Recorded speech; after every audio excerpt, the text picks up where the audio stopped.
Hello guys, education flame में आपका फिर से स्वागत है। मेक डिक्टेटर किशन कुमार ने टीचर को मेक डिक्टेटर क्यों कहा है, उसके फर्स्ट पार्ट में, उस वीडियो के फर्स्ट पार्ट में हमने देखा कि जो टीचर हैं उनकी कहाँ कहाँ पर सिचुएशन जो है वो बिल्कुल मेक पर थी, यानी एकदम कमज़ोर हैं वो। उनकी इस सिचुएशन बहुत ज़्यादा दयनीय है कि मतलब ना उनके पास उनको सैलरी ज़्यादा मिलती थी, ना उनका अच्छा स्टेटस था, और जो एक टीचर जो प्रोफेशन था उसको एक पुअर चॉइस ऑफ करियर माना जाता था। तो इस तरह से जो टीचर हैं उनकी जो पावर है उनके पास नहीं थी, उनके पास कोई अथॉरिटी नहीं थी। तो अब देखते हैं कि जो टीचर है वो कहाँ पर डिक्टेटर थे। तो जो किशन कुमार हैं उनके अकॉर्डिंग जो टीचर हैं, वो जो टीचर हैं उनके पास जितनी भी पावर और अथॉरिटी थी वो सारी की सारी सिर्फ उनके क्लासरूम ही थी। क्लासरूम के बाहर वो मेक सिचुएशन में थे, तो वहीं क्लासरूम के अंदर वो एक डिक्टेटर का रोल निभाते थे, एक डिक्टेटर का रोल पूरा करते थे। तो चलिए स्टार्ट करते हैं। तो जो टीचर हैं किशन कुमार हैं वो कहते हैं कि टीचर एज अ डिक्टेटर, उसमें कहते हैं कि जो स्टूडेंट हैं उनका मानना था कि जो टीचर है वो एक ऐसा इंसान है जिसके पास दुनिया की सारी पावर है, और जिसकी वजह से वो जिस व्यक्ति से उसको जो भी करवाना है, मतलब जिस भी पर्सन से वो जो भी करवाना चाहते हैं वो आराम से करवा सकते हैं। तो उसी पर किशन कुमार कहते हैं कि जो बच्चा है ये ऐसी बात करते हुए, लेकिन वो ये नहीं जानता कि जो टीचर हैं वो अपनी जो ये पावरलेस पोजीशन है उसको छुपाते हैं क्लास के अंदर। सेकेंड पॉइंट है स्टूडेंट टीचर रिलेशनशिप। तो हम ये जो टीचर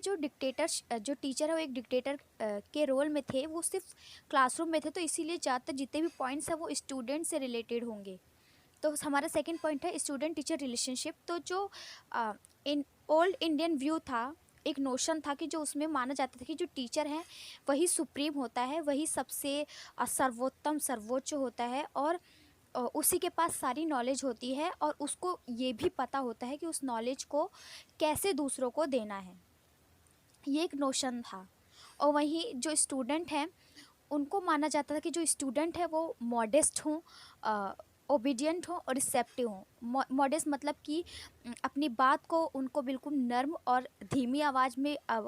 करनी आनी चाहिए। जो भी टीचर बोलें उसको बिना जवाब किए उनकी आज्ञा का पालन करें, ओबीडियंट हों, और जो भी टीचर पढ़ा रही हैं चाहे वो गलत ही हो उसको वैसे ही रिसेप्ट करें, रिसीव करें। उसके बाद जो कई ऐसे एंशियंट टेक्स्ट हैं जहाँ पर दिखाया जाता है कि जो टीचर हैं वो एक सुप्रीम अथॉरिटी है टीचर, और वहीं जो स्टूडेंट हैं उनको उस अथॉरिटी के सामने एकदम विनम्र रहना है, एकदम मॉडेस्ट रहना है। तो जैसा कई एग्जाम्पल है, जैसे एकलव्य का है, उपमन्यु का है। एकलव्य का हम बहुत फेमस स्टोरी है कि जब उनके गुरु ने उनसे गुरु दक्षिणा मांगी थी तो उन्होंने अपना अंगूठा काट के दे दिया था। तो इस तरह से ऐसे कई एंशियंट टेक्स्ट हैं, ऐसे कई प्राचीन ग्रंथ हैं जहाँ पर टीचर को तो ऊंची पोजीशन पे दिखाया है, वहीं जो स्टूडेंट है उनको उनके रूल्स और उनको जो भी वो कहते हैं उनको फॉलो करता हुआ दिखाया गया है। और ऐसा ही आज तक भी बच्चों से यही एक्सेप्ट किया, ऐसे यही डिमांड किया जाता है कि जो बच्चे हैं वो टीचर की बात मानें। अभी सिचुएशन बदल रही है, अभी चाइल्ड सेंटर अप्रोच फॉलो होती दिखती है, लेकिन फिर भी इतनी सिचुएशन नहीं बदली है कि हम एग्जैक्टली अभी कह सकते हैं कि जो ये टीचर जो अथॉरिटी पावर थी और जो लर्नर है वो जो लर्नर है उसको अभी भी मॉडेस्ट दिखाया जाता है। ये सिचुएशन अभी बदली नहीं है पूरी तरह से।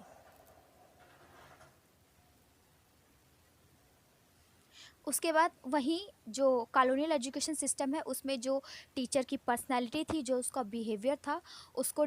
लाल बिहारी डिस्क्राइब करते हुए कहते हैं कि जो टीचर हैं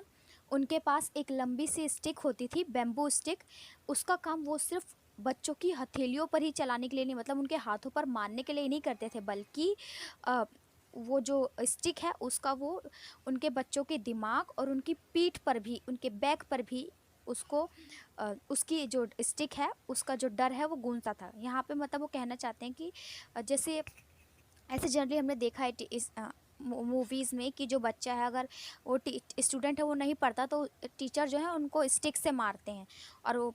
मूवीज़ में क्या देखा है, अगर अभी भी हम कई ऐसे स्कूल है जहाँ हम देख सकते हैं कि अभी भी अब बच्चों के साथ आरटीई आने के बावजूद भी बच्चों के साथ फिज़िकली और मेंटली उन्हें हरास किया जाता है। तो इस तरह से वो स्टिक रखते थे और उसकी वजह उससे उनको हाथ पे मारते थे जब उन्हें कुछ क्वेश्चन नहीं आता था या क्वेश्चन नहीं दे पाते थे क्वेश्चन का आंसर। और उसके बाद वो दूसरी लाइन जो कह रहे हैं कि जो स्टिक है वो उसकी आवाज़ उनके दिमाग और उनके पीठ पर भी गूंजती है। इसका मतलब है कि मतलब जैसे हेड पर कैसे गूंजती है, कि जैसे अगर कोई बच्चा है उसको क्वेश्चन नहीं आ रहा और टीचर उसे मतलब सॉरी, अगर कोई बच्चा है और वो टीचर उसे समझा रही हैं